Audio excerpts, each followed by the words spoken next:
시청자 여러분, 안녕하세요.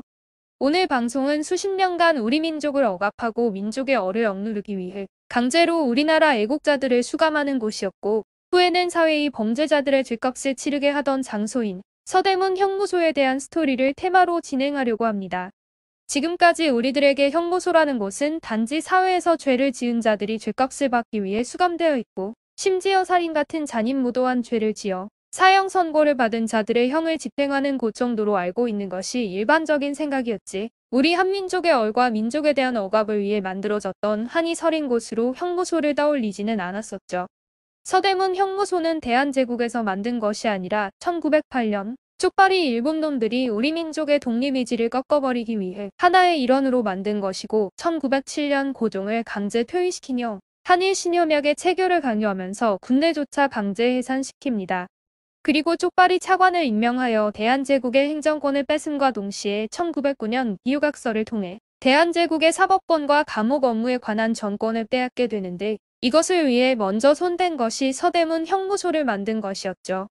그들이 서대문 형무소를 만든 가장 직접적인 이유는 1905년 을사늑약이 체결된 것에 반발하며 전국 각지에서 의병들이 일어나자 자기들이 생각한 식민지화의 큰 걸림돌이 되기 시작하는 것을 보고, 쪽발이들은 그들을 마구잡이로 체포하기 시작했으며 의병들을 가두기 위한 대규모 감옥을 만들기 시작했는데,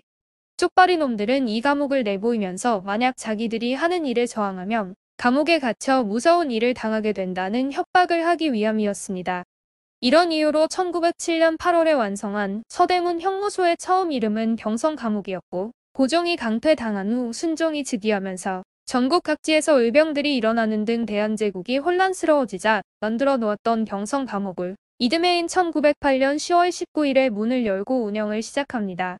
당시 대한제국 전역에 8개의 감옥이 있었지만 이것들을 모두 합친 면적이 1000제곱미터에 불과했는데, 일제가 만든 경성감옥의 규모는 이 8개 감옥의 거의 2배가 되는 1600제곱미터나 되는 당시로선 매우 거대한 규모로 처음 500명을 수용할 수 있는 크기로 만들어졌지만, 실제 운영되기 시작하면서는 이보다 훨씬 많은 인원을 수감시키죠. 이렇게 시작된 경성감옥은 1937년에 들어서면서 규모가 더욱 거대해지며 총 면적이 55,000제곱미터가 되었고, 당시 수감된 한국인의 숫자는 2,500명이나 되었으며, 일제는 이 형무소를 운영하기 위해 343명이나 되는 인력을 배치했는데, 이는 처음 서대문 형무소를 열었을 때부터 20년이 지난 후 처음 규모에서 30배 이상 커진 것이었고, 그만큼 쪽발이 놈들이 우리 대한제국의 의병과 독립운동가들을 탄압했었다는 증거인 것이라고 할 수 있습니다. 1907년 서대문 교도소를 완성하여 이듬해부터 본격적으로 형무소 운영을 시작한 이래 1936년까지 일제는 대한제국 전역에 우리 민족들을 잡아넣기 위해 28개나 되는 감옥을 만들어 독립운동가나 쪽발이들에게 피해를 입혔다고 생각되는 우리 민족들을 마구잡이로 수감했으며, 실제 강력 범죄를 저지른 사람들은 거의 수감되지 않았다고 해요.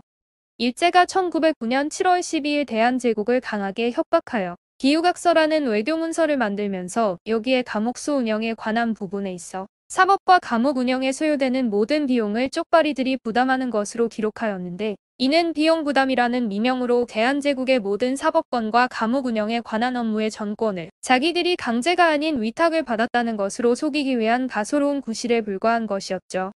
이 기후각서에 기록된 내용을 언뜻 보면 마치 일제가 우리 대한제국을 돕는 것처럼 꾸며져 있지만, 상세히 읽어본다면 감옥의 관리는 물론 재반소까지도 쪽발이들이 관리하는 것으로 되어 있고, 한국인들은 그들의 지휘를 받으며 보조 역할만 하는 것으로 되어 있었기 때문에 결국 경성감옥은 물론 전국 각지에 만들어지는 모든 대한제국의 감옥들은 일제를 위한 감옥이 되어버린 것이었죠.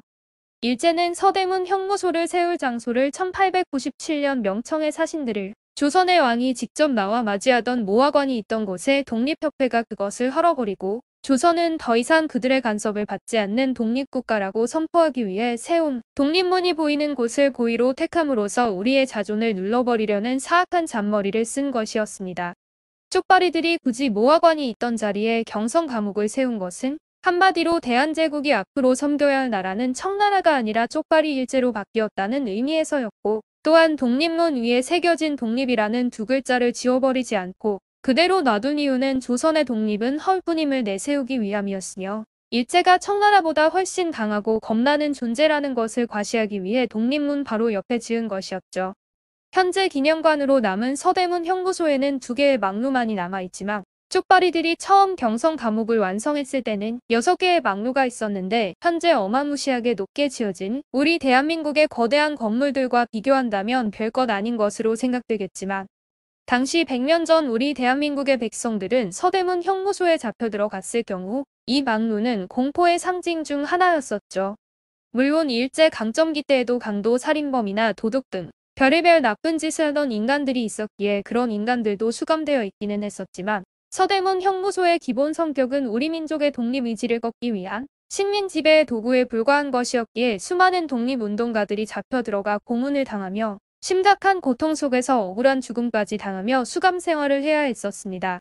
이때 우리의 가슴에 깊이 새겨져 아련히 떠오르는 것은 유관순 할머님인데 독립운동을 하다 체포되어 서대문 형무소에 수감되셨던 유관순 할머님은 이루 말할 수 없는 잔인하고 비인간적이며 비윤리적인 고문과 협박을 받음으로써 고귀한 생을 서대문 형무소 안에서 마감할 수밖에 없었고 우리는 그 사실을 너무나 잘 알고 있기에 유관순 할머님의 일을 생각하며 이를 악물며 쪽발이 놈들을 증오하게 되는 것이죠. 이렇게 세워졌던 일제의 잔재 서대문 형무소는 1986년 88 서울올림픽을 앞둔 시점에 도시 한복판에 교도소가 있다는 것이 적절치 않다고 판단하여 1987년 서울구치소를 의왕시로 옮겼고 일제의 잔재와 어두웠던 역사를 지우겠다고 4차원 세상인 요즘에 1차원적인 단순 머리를 가진 공무원들이 서대문 형무소 건물을 헐어버리기 시작했었는데 서대문고와 독립운동가의 후손들 및 역사학자들과 시민운동가들의 반대로 철거를 멈추게 됩니다.